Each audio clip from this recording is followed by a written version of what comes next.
안녕하세요. 여러분의 말벗이 되고 싶은 말벗TV 강지연입니다. 오늘은 여러분과 자존감 이야기를 좀 해보려고요. 우리 자존감 이야기는 참 많이 하죠. 나는 좀 자존감이 낮은 것 같아. 저 사람은 좀 자존감이 높아 보이는데? 이렇게 자존감으로 평가를 하기도 하고요. 나에 대해서도 자꾸 자존감이 낮다고 좀 치부하기도 하는 것 같아요.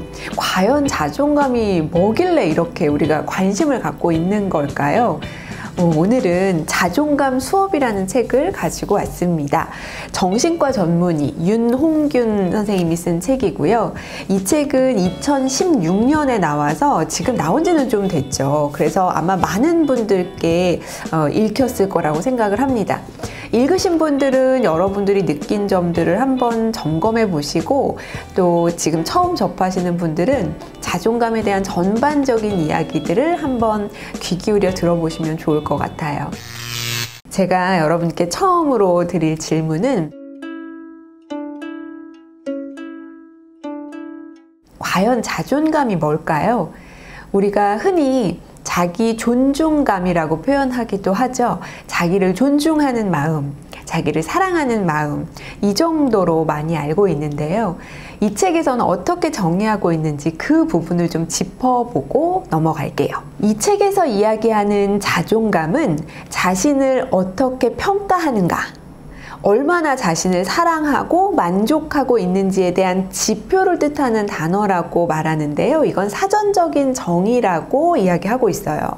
특히 요즘은 정신건강의 척도로도 활용하는 것이 이 자존감입니다. 비슷비슷한 개념들도 한번 살펴보면 좋을 것 같아요. 우리가 흔히 좀 섞어서 쓰는 표현들이에요. 자신감, 또 자만심, 혹은 자존심이라고 표현하는 이 세 가지 부분들이 어떤 차이가 있는지 한번 살펴볼까요? 우선 자신감은요, 나의 능력과 과업의 난이도를 상대적으로 비교하는 개념입니다. 그러니까요, 내 능력이 과제의 난이도보다 조금 더 높으면 자신감 있는 사람으로 비춰지는 거죠. 그런데 반대로 나의 능력은 조금 부족하고 과제의 난이도가 높으면 자신감 없다라는 표현을 우리 많이 하잖아요. 특히 발표를 하는 상황이 주어지면 대부분의 사람들이 자신감이 없다라고 이야기를 합니다. 내가 그 일을 하는 데 있어서의 능력이 좀 부족하다고 생각을 하는 건데요. 자신감은 우리가 나의 능력과 좀 비례한다라고 보시면 좋을 것 같고요. 자만심 같은 경우는 나의 능력을 지나치게 높게 평가하거나 반대로 과제의 난이도를 지나치게 낮게 잡을 때 생기는 마음입니다. 그러다 보니까 다른 사람들이 봤을 때는 조금 부정적으로 비춰질 수도 있겠습니다. 마지막으로 자존심인데요. 자존감과 연관된 감정입니다. 자존심을 감정이라고 생각을 하니까 조금 쉽더라고요. 한번 보시면요. 자존심은 우리가 자존감이 떨어졌을 때 느끼는 감정을 말하는데, 누군가가 나에 대해서 비난하거나 비판을 했을 때 그것을 듣고 나 자존심 상했어 라고 표현하잖아요. 그러니까 뭔가 부정적인 느낌을 받았을 때 우리는 자존심 상했다는 표현을 많이 씁니다. 반대의 개념으로 자존심을 세웠다라고 하는 표현은 뭔가 바닥으로 떨어졌을 때 그것을 반등해서 일어나는 그런 상황을 표현하는데요. 사실 이렇게 긍정적으로 쓰이기보다는 자존심 상했어 라는 표현으로, 좀 부정적인 표현으로 많이 쓰죠. 그러니까 내가 자존감이 바닥을 쳤을 때 자존심 상했다라는 감정을 표현한다고 보면 좋겠습니다. 여러분은 가치 있는 사람인가요? 이 질문을 얼마 전 집사부일체라는 프로그램에서도 그 면접 질문으로 하더라고요. 이 질문을 정신과 전문의들도 내담자들한테 많이들 한다고 하는데요. 여러분은 어떻게 생각하세요? 가치 있는 사람인가요? 라고 물어보면 망설이게 되기도 하고, 또 가치를 어떤 물건에 비유해서 이야기를 하는 사람들도 있더라고요. 저는 이 가치라는 단어를 어떤 물건에 비유한다기보다는 내 인생의 목표나 가장 중요한 것이라고 생각하는 가치로 보면 어떨까 싶습니다. 내 인생에서 뭘 가장 중요하게 생각하느냐라고 우리가 좀 되짚어 보면 오히려 가치를 이야기하기가 좀 더 수월해질 수도 있을 것 같아요. 이 저자는 사람들한테 이렇게 물어봤을 때 자신을 존중해야 한다는 사실은 알지만 다른 사람에게 쓸모있는 존재로 인정받거나 사랑을 받아야만 가치 있는 존재라고 생각한다는 거예요. 남이 나에 대해서 어떤 평가를 해줘야만 내가 사랑받는 존재라고 느낀다는 거죠. 그러니까 인정받아야만 나는 괜찮은 사람이야 라고 생각한다는 겁니다. 하지만 자신의 가치는 반드시 누구에게 인정받아야만 찾을 수 있는 것은 아니라고 이야기합니다. 자존감은 내가 내 마음에 얼마나 드는가에 대한 답이기 때문에 남이 주는 평가 대신 내가 나를 평가하는 부분들에 초점을 맞춰보면 좋을 것 같아요. 남의 이야기에 너무 휩쓸리지 말고 내 안에서 하는 이야기를 좀 귀 기울여서 들어보면 어떨까라는 생각이 들었습니다. 최근 들어서 이제 사회적 거리두기를 하고 있다 보니까 좀 밖에 나가는 일도 줄어들고요. 사람들 만나는 것도 줄어들어서 부정적인 감정들을 호소하는 분들도 꽤 많더라고요. 아무래도 답답함, 불안감 이런 것들이 좀 있는데요. 저자는 우리의 자존감을 위해서 감정일기를 한번 써보라고 권하거든요. 여기서 나온 순서대로 한번 써보시면 좋을 것 같은데 아침부터 저녁까지 있었던 일들을 한번 생각해 보는 거예요. 하나하나 떠올리면서 그때마다 떠올랐던 감정들을 적어보는 거죠. 그러면 아마도 공통된 감정이 나올 수 있겠죠. 만약에 그 감정이 3번 이상 반복이 된다면 그것과 관련된 사건이나 생각들을 좀 적어보라는 이야기를 하고 있습니다. 감정일기의 핵심은 감탄사로 끝내는 게 중요하다는 이야기를 하거든요. 제가 여기 사례를 한번 좀 말씀드려 볼게요. 과장님이 야단을 쳤다. 그때 느낀 감정은 억울하고 분했다 라고 적는 거예요. 두 번째, 집에 오자 남편이 집안이 어질러져 있다고 짜증을 냈다. 그때의 감정은 서운했다 라고 적고요. 자려고 누웠는데 갑자기 눈물이 났다. 이거는 내 관찰된 행동이죠. 내 인생이 참 불쌍하다는 생각이 들었다. 내 생각도 적어보고 그에 따른 감정은 서러웠다. 마무리가 중요한데요. 이쯤에서 이러이러한 일이 있었고 이런 감정을 느꼈다는 걸 쭉 적어보고 마지막 마무리는 오늘은 참 여러 가지로 억울한 날이었구나 라고 마무리하는 걸 강조하고 있어요. 왜냐하면 거기에다가 내가 왜 이런 감정을 느꼈지?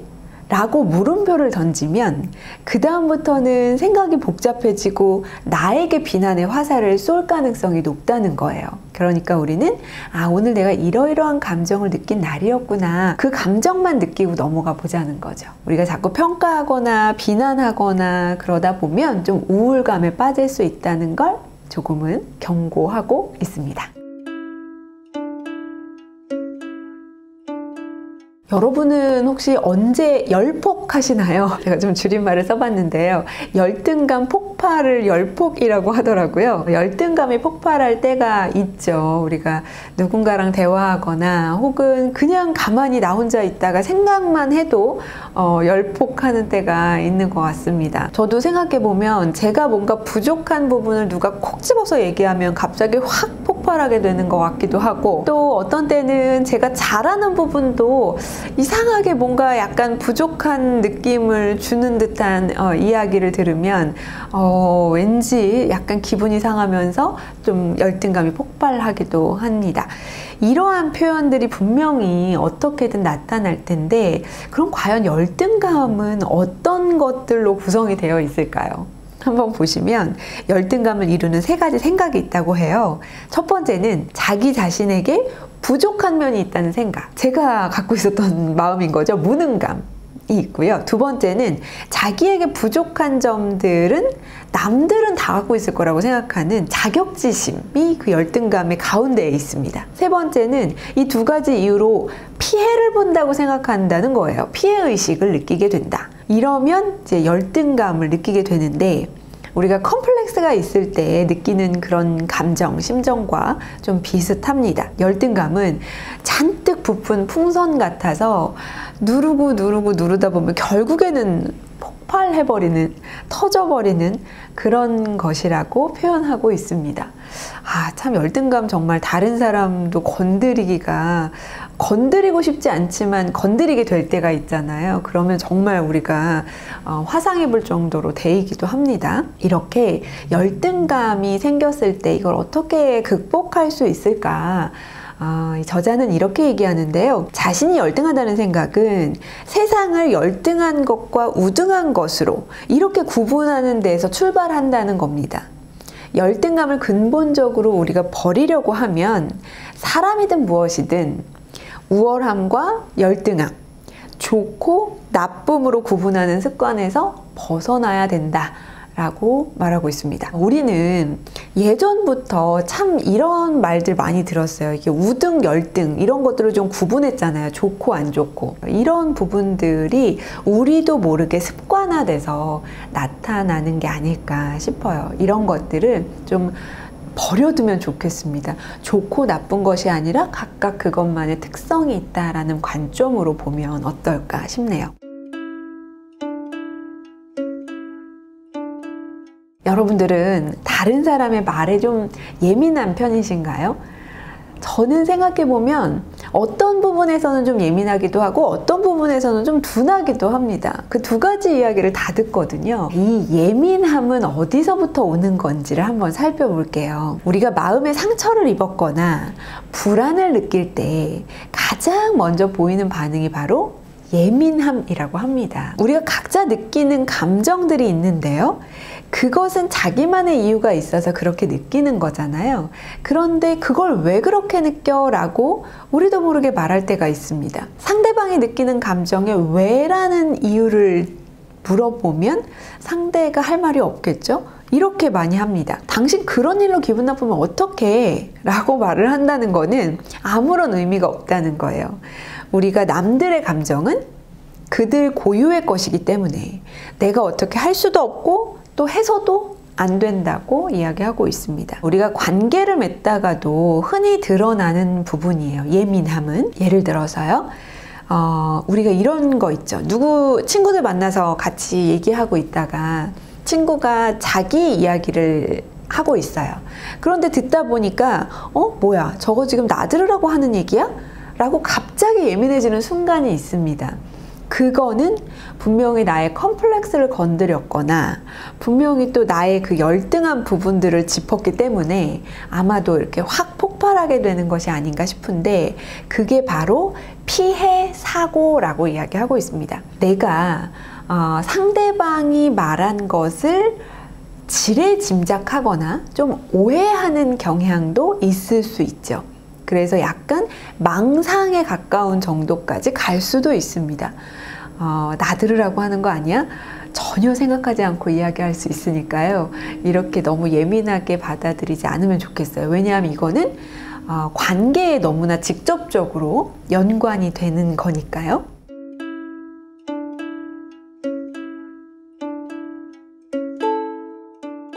마지막은 여러분께 이런 상상을 한번 좀 부탁드리겠습니다. 만약에요, 여러분을 정말 사랑하는 존재가 있다고 생각을 해보자고요. 그 사람이 여러분에게 지금 뭐라고 얘기해 줄 것 같은가요? 저는 이 질문을 받으면 사실 굉장히 어려워해요. 상상하는 거 잘 못해서 글쎄요, 뭐라고 얘기해 줄까요? 그냥 잘하고 있다고 하지 않을까요? 저는 대부분 이렇게 표현하는데요. 사람들은 괜찮아, 누구나 그래, 이렇게 위로하는 말을 한다고 합니다. 최선을 다했잖아, 지금도 충분히 멋져, 사랑해, 무슨 일이 있어도 네가 사랑스럽다는 걸 잊지 마, 이렇게 좀 따뜻한 말들을 표현한다고 합니다. 그 사랑하는 사람이 나에게 하는 말이라고 하는데요. 이 말들이 바로 우리 뇌가 듣고 싶어 하는 말입니다. 그러니까요, 우리는 주변 사람들한테 격려받고 인정받고 지지받고 싶어 하는 마음을 다 가지고 있는데, 우리가 듣는 표현들은 대부분 충조 평판이 많죠. 충고, 조언, 평가, 판단의 이야기들을 들으면 참 힘이 빠지기도 합니다. 이러한 말을 듣지 못해서 우리의 자존감이 성장하고 못하는 것이라고 콕 집어서 말하고 있어요. 이 이야기를 들은 자존감은 서서히 회복하고 성장한다고 말합니다. 우리 안에는요, 사랑하는 나도 있고 또 다그치는 나도 있습니다.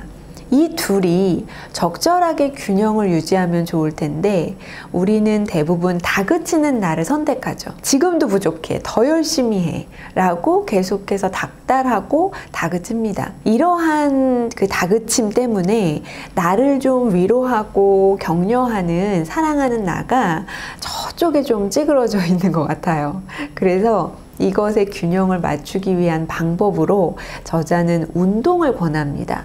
우리 뇌가요, 양쪽 뇌가 좀 골고루 운동하게 하기 위해서는 몸을 움직이는 게 도움이 된다고 해요. 뇌가 말랑말랑해지면 유연한 사고도 할 수 있고 창의성도 생기잖아요. 그래서 어떤 운동이든 여러분이 한번 찾아보시면 좋을 것 같은데, 저는 걷기가 참 좋은 것 같아요. 이 책에서도 걷기를 권하고 있는데, 전 주말에 요즘에 집 근처를 이렇게 한 바퀴씩 돌면서 한 1시간 정도 산책을 하는데요. 그 시간이 정말 좋아요. 걷다 보면 뭔가 흥분된 생각들도 좀 편안해지기도 하고, 약간 좀 답답함도 없어지고요. 그러한 느낌이 참 좋더라고요. 그래서 걷는 것을 여러분들께도 좀 추천을 드릴게요. 이런 것처럼 우리 몸을 움직여서 자존감을 높일 수 있는 방법들도 있고요. 그 외에도 우리의 자존감을 회복할 수 있는 훈련들이 이 책에는 많이 들어 있습니다. 각 칼럼마다, 이 챕터마다 모두 어떤 우리가 자존감을 높일 수 있는 활동들을 좀 넣어놨거든요. 매일매일 하나씩 한번 시도해 보시면 좋을 것 같아요. 우리가 남들의 평가에 좀 좌지우지 되기보다는 나 자신을 좀 생각해보고 돌아보고 점검하고 다독이는 그러한 부분들부터 시작을 하면 우리의 자존감은 회복하고 성장할 거라고 믿습니다. 오늘까지 마음책 사용 설명서라는 주제로 정신과 전문의들이 쓴 책 5권을 소개해 드렸어요. 좀 도움이 되셨나요?